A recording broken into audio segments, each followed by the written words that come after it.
Bonjour et bienvenue. Cette courte vidéo a pour objectif de présenter le prototype de la plateforme développée dans le cadre du projet de recherche Meet My Needs. Ce projet donc a pour but de développer un outil en ligne pour évaluer les besoins des personnes proches aidantes qui accompagnent une personne avec démence et faciliter leur orientation vers les offres de soutien qui peuvent les aider. Donc j'ai le plaisir de vous présenter à quoi ressemble l'outil actuellement, comme ceci. Donc, quand on arrive sur la page d'accueil, je peux indiquer si c'est la première fois que je viens sur cette plateforme et donc je peux m'inscrire, ou si j'ai déjà un compte et à ce moment-là, je pourrais me connecter. C'est mon cas, je clique ici.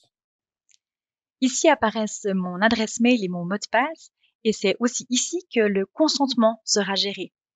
Ce dernier est géré la première fois que la personne proche aidante s'inscrit, avec des explications et des décisions à prendre sur quelles données seront enregistrées dans la plateforme, avec qui elle souhaite partager ces données et aussi sous quelle forme, par exemple anonymisée ou non. Ensuite, le consentement pourra être modifié à chaque nouvelle connexion. Je me connecte. Si je clique sur évaluer mes besoins en tant que proche aidante, j'arrive ici sur 4 domaines. Ces 4 domaines sont basés sur un choix qui a été fait par les prestataires de soutien, mais aussi surtout par les personnes proches aidantes qui se sont prononcées sur des préférences et des caractéristiques, et notamment d'avoir plusieurs chapitres plutôt qu'une longue liste était un choix largement partagé. Si je vais sur besoin de soutien, par exemple, donc je peux voir que la dernière fois que j'ai répondu, c'était le 5 mai, mais aussi que ce chapitre comporte 16 questions. Et puis, je peux cliquer ici ou là pour aller évaluer mes besoins dans ce domaine. Il s'agit d'un prototype, donc il y a encore un grand travail de graphisme qui sera à faire, mais disons que déjà beaucoup d'éléments ont pu être pris en compte dans ce premier prototype, puisque on a veillé à avoir une écriture suffisamment grande et avec suffisamment de contraste pour une meilleure visibilité et une bonne lecture. Et puis où on voit ici donc un premier sous-chapitre dans le besoin de soutien. Le premier sous-chapitre traite du besoin de recevoir un soutien émotionnel et psychologique concernant mes émotions difficiles. On voit ici l'item principal. Donc, actuellement, j'ai besoin d'écoute, de compréhension et de conseils concernant les émotions difficiles que je ressens en lien avec les pertes dues à la maladie de mon proche et le processus de deuil associé. Et je peux ici me prononcer sur l'importance du besoin, savoir si c'est un besoin qui n'est pas du tout important, un peu important, important, essentiel. Et je peux aussi préciser que je ne suis pas concernée par ce besoin.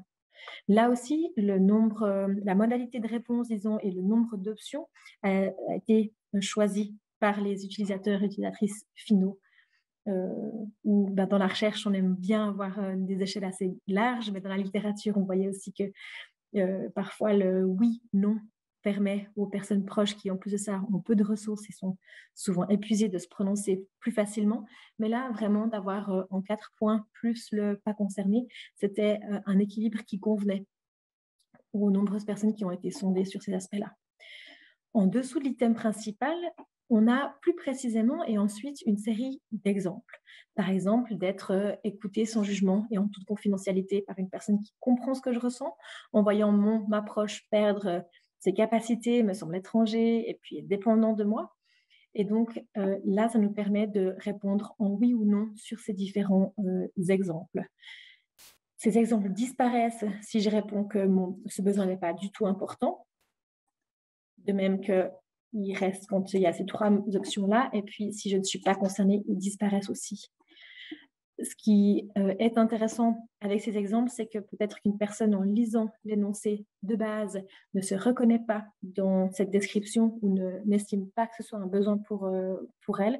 Et puis qu'en voyant les exemples, ça peut peut-être étayer le propos ou concrétiser, disons, ce qui est entendu par le besoin précité.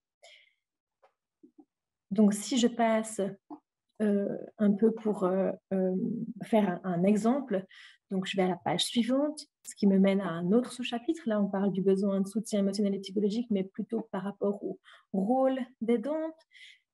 À nouveau, je peux répondre. La réponse au niveau des exemples est facultative, c'est vraiment plus pour soi.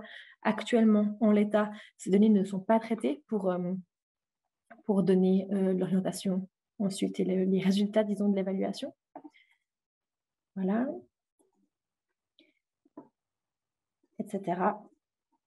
Et je passe pour arriver jusqu'à la fin de cette partie d'évaluation par rapport aux besoins de soutien, et puis où je peux choisir de voir mes résultats pour cette partie d'évaluation ou d'évaluer mes besoins dans un autre domaine. Ça laisse vraiment la personne libre de gérer la manière dont elle aimerait naviguer sur cette page. Si je vais maintenant sur voir mes résultats dans cette partie de l'évaluation, on arrive sur cette page de résultats.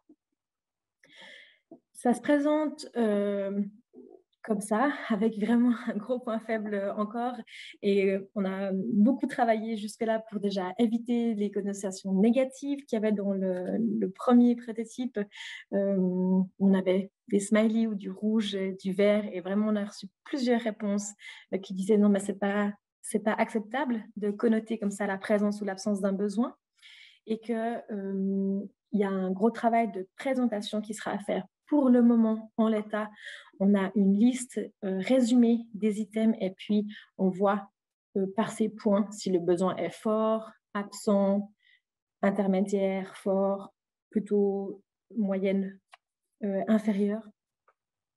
Et où là, il y a vraiment, disons, un grand travail de présentation, de réflexion. On avait, par exemple, lors des entretiens avec les personnes proches, proposé d'autres pistes graphiques de présenter ces résultats. Par exemple, une batterie avec les piles à plat ou les piles pleines. On s'est rendu compte que c'était compris que par certaines générations et moins par d'autres, et que ça posait des problèmes, qu'une batterie vide indiquait en fait un grand besoin, et donc c'est complètement contre-intuitif. Ce que nous aimerions développer dans une phase de finalisation, ce serait d'avoir vraiment, en termes de volume, un besoin qui est grand serait grand, et un besoin qui serait petit serait petit, et avec quelque chose de plus intuitif dans la lecture et dans la mise en évidence des besoins qui sont actuellement très importants. Ensuite, sur la droite, on a ici donc qui contacter. Ces boutons sont accessibles que le besoin soit grand ou petit. Ça n'a pas d'importance. Ce qui reste à développer, c'est que pour le moment, ce sont des exemples types, mais ça va encore évoluer. Donc, si je vois que ce besoin est fort et que j'ai envie de contacter des prestataires pour recevoir du soutien, je peux cliquer ici.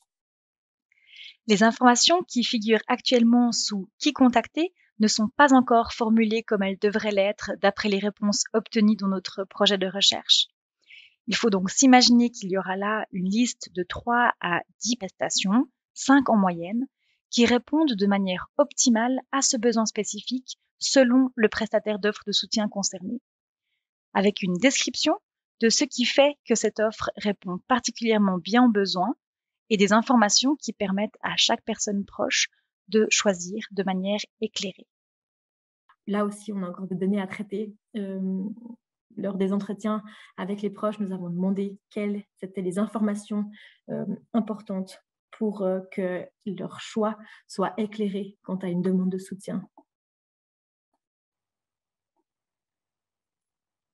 Voilà. Et ensuite, en bas de page, on peut reprendre, soit voir des résultats dans d'autres domaines, ou retourner sur la page d'évaluation des besoins, où je peux ensuite me prononcer sur les différents items.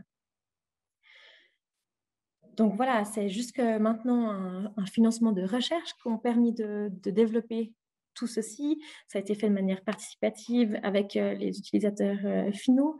Et puis maintenant, la nécessité est d'aller vers une phase d'industrialisation pour finaliser l'ensemble, et jusqu'à ce que cet outil puisse être implémenté.